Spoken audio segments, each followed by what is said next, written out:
जब भी पैसों और वेल्थ मैनेजमेंट की बात आती है तो सबसे पहली चीज दिमाग में क्या आती है? गणित, नंबर्स, फॉर्मूले, राइट? ऐसा लगता है जैसे पैसा कमाना कोई साइंस हो। लेकिन आज की इस चर्चा में हम एक बहुत ही अलग और सच कहें तो हैरान कर देने वाली सच्चाई को सामने रखने वाले हैं। असल में पैसा कमाना और उसे बचाए रखना कोई मैथ का खेल नहीं है। ये पूरी तरह से एक साइकोलॉजिकल गेम है। यानी धन का सीधा संबंध इस बात से है कि इंसानी बर्ताव कैसा है। चलिए इसे समझना शुरू करते हैं। जरा इस बात पर गौर करते हैं, आखिर ऐसा कैसे हो सकता है कि एक बेहद साधारण सा इंसान जो एक गैस स्टेशन पर झाड़ू लगाता हो, वो हार्वर्ड से पढ़े एक टॉप मल्टीनेशनल एग्जीक्यूटिव से ज्यादा पैसे कमा ले? सुनने में नामुमकिन लगता है ना, लेकिन ये एक ऐसा विरोधाभास है जो पैसों और सफलता को लेकर हमारी सारी पुरानी धारणाओं को पूरी तरह से पलट कर रख देता है। आइए देखते हैं कि ये असल में कैसे हुआ। Section 1, the janitor and the executive, सफाई कर्मी और अधिकारी की कहानी। अब इस कहानी में जो बात सबसे ज्यादा चौंकाने वाली है वो इन दोनों लोगों के जीवन का अंतिम पड़ाव है। एक तरफ है रोनाल्ड रीड। इन्होंने अपनी पूरी जिंदगी एक सफाई कर्मचारी के रूप में काम किया और गैस स्टेशन पर गाड़ियां ठीक की। बहुत ही सादा जीवन बिताया। लेकिन 2014 में जब इनका निधन हुआ तो पता है इनकी कुल संपत्ति कितनी थी? $8 मिलियन, यानी करीब 72 करोड़ रुपए। बिल्कुल सच। वहीं दूसरी तरफ थे रिचर्ड फुस्कोन, हार्वर्ड से पढ़े लिखे, एक बहुत बड़ी कंपनी के वाइस चेयरमैन और 11 बाथरूम वाली एक आलीशान हवेली के मालिक। लेकिन 2008 के फाइनेंशियल क्रैश में ये पूरी तरह से बैंकरप्ट हो गए, सड़क पर आ गए। एक साधारण सा कर्मचारी करोड़पति बन गया और एक जीनियस अधिकारी सब कुछ हार गया। तो सवाल उठता है कि ऐसा कैसे हो सकता है? जवाब बहुत सीधा है, कोई भी व्यक्ति पागल नहीं है। बात बस इतनी है कि हम जिस दौर में पले बड़े होते हैं वही पैसों के प्रति हमारा नजरिया तय करता है। उदाहरण के लिए 1950 में जन्म लेने वालों ने एक ठहरा हुआ डेड मार्केट देखा। 1970 में जन्मे लोगों ने शेयर बाजार को 10 गुना की रफ्तार से दौड़ते हुए देखा। अब जिन्होंने 2008 का क्रैश झेला है उनके मन में तो अचानक मार्केट गिरने का एक गहरा खौफ बैठ गया है। और 2019 के बाद के जो नए इन्वेस्टर्स हैं उन्होंने तो मार्केट को हमेशा ऊपर जाते ही देखा है।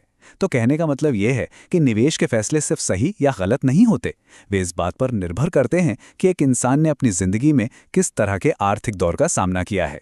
सेक्शन 2, लक, रिस्क और कंपाउंडिंग। किस्मत और जोखिम यानी लक और रिस्क का रोल कितना बड़ा होता है, इसे बिल गेट्स और केंट इवांस की कहानी से बेहतर कोई नहीं समझा सकता। 1968 में बिल गेट्स बेहद लकी थे कि उनके स्कूल में एक कंप्यूटर था। उस जमाने में स्कूल में कंप्यूटर होना कोई छोटी बात नहीं थी, ये बहुत ही दुर्लभ था। इसी एक चीज ने उन्हें दुनिया के सबसे अमीर लोगों की लिस्ट में पहुंचा दिया। लेकिन उनके एक दोस्त थे केंट इवांस। कई लोग मानते हैं कि वो बिल गेट्स से भी ज्यादा होशियार थे, पर दुख की बात है कि एक पर्वतारोहण दुर्घटना में उनकी जान चली गई। अगर वो हादसा नहीं होता तो शायद आज केंट इवांस का नाम बिल गेट्स से भी बड़ा होता। तो यहां साफ दिखता है कि बड़ी सफलता के पीछे जितनी बड़ी भूमिका किस्मत की होती है उतना ही बड़ा खतरा जोखिम का भी होता है। और ये शानदार फैक्ट कंपाउंडिंग के असली जादू को बहुत ही खूबसूरती से दिखाता है। क्या ये बात हैरान नहीं करती कि वॉरेन बफे जैसे दिग्गज इन्वेस्टर की कुल संपत्ति का सिर्फ 5% हिस्सा उनके 65 साल की उम्र तक बना था? जी हां, सिर्फ 5%। बाकी का 95% हिस्सा उनकी 65 साल की उम्र के बाद जुड़ा। इससे एक बात बिल्कुल शीशे की तरह साफ हो जाती है कि वॉरेन बफे की इतनी बड़ी सफलता के पीछे सिर्फ उनका इन्वेस्टमेंट स्किल नहीं है, बल्कि समय वो असली जादूगर है जिसने उनकी इस बेतहाशा दौलत को आकार दिया है। 42, रोनाल्ड रीड का सबसे बड़ा सीक्रेट यही एक नंबर था। उन्होंने अपने निवेश को बिना छेड़े, बिना कोई छेड़छाड़ किए पूरे 42 सालों तक वैसे ही छोड़ दिया।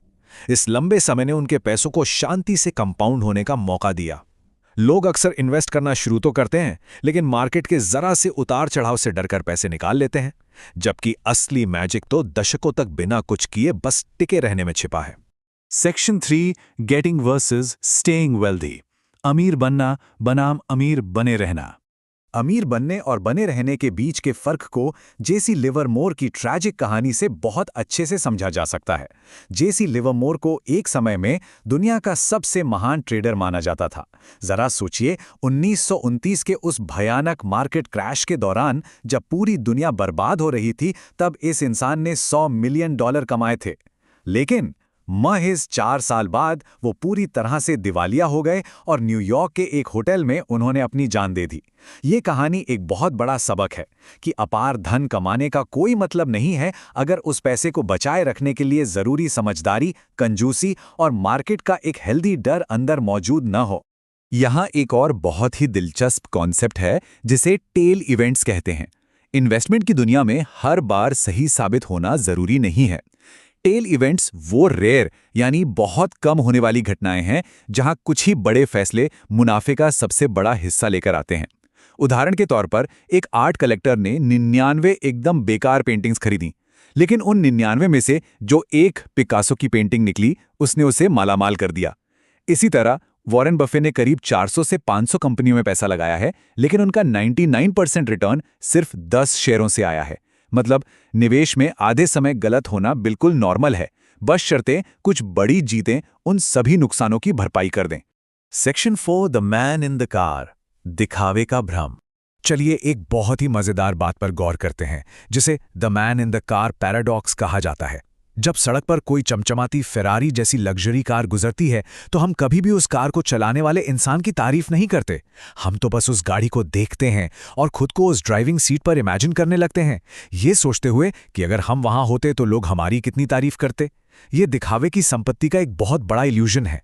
सच तो ये है कि लोग आपको नहीं, आपकी चीजों को देखकर इंप्रेस होते हैं, और इसी दिखावे के चक्कर में सम्मान पाने की होड़ में अक्सर लोग अपना सब कुछ गंवा बैठते हैं। $100 मिलियन, ये कोई छोटा मोटा अमाउंट नहीं है। ये रजत गुप्ता की नेटवर्थ का आंकड़ा था। मैकिन्सी जैसी बड़ी कंपनी के सीईओ रजत गुप्ता के पास करीब 900 करोड़ रुपए की संपत्ति थी। एक आम इंसान के लिए तो ये किसी सपने से भी बहुत बड़ा है। लेकिन इतना सब होने के बावजूद ये बेशुमार दौलत उनके लिए काफी नहीं थी। रजत गुप्ता ने अपनी इस पूरी विशाल संपत्ति और जिंदगी भर के सम्मान को दांव पर लगा दिया और इनसाइडर ट्रेडिंग के जुर्म में उन्हें जेल जाना पड़ा। लेकिन क्यों?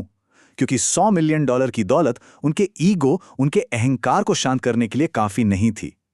बिल गेट्स जैसे बड़े अरबपतियों के साथ उठते बैठते उनके अंदर खुद को उनसे कंपेयर करने की ऐसी धुन सवार हुई कि वो हर हाल में बिलियनियर बनना चाहते थे। सोचिए, 900 करोड़ रुपए पास होने के बावजूद उन्हें 9000 करोड़ चाहिए थे। लालच और बस थोड़ा और पाने की इस कभी न खत्म होने वाली चाहत ने उनके शानदार करियर का एक बहुत ही दर्दनाक अंत कर दिया। Section 5 the ultimate wealth formula, दौलत का असली फॉर्मूला। दौलत के बारे में ये एक लाइन बहुत ही पावरफुल है। असली लक्ष्य दिखावे की संपत्ति से आजादी है।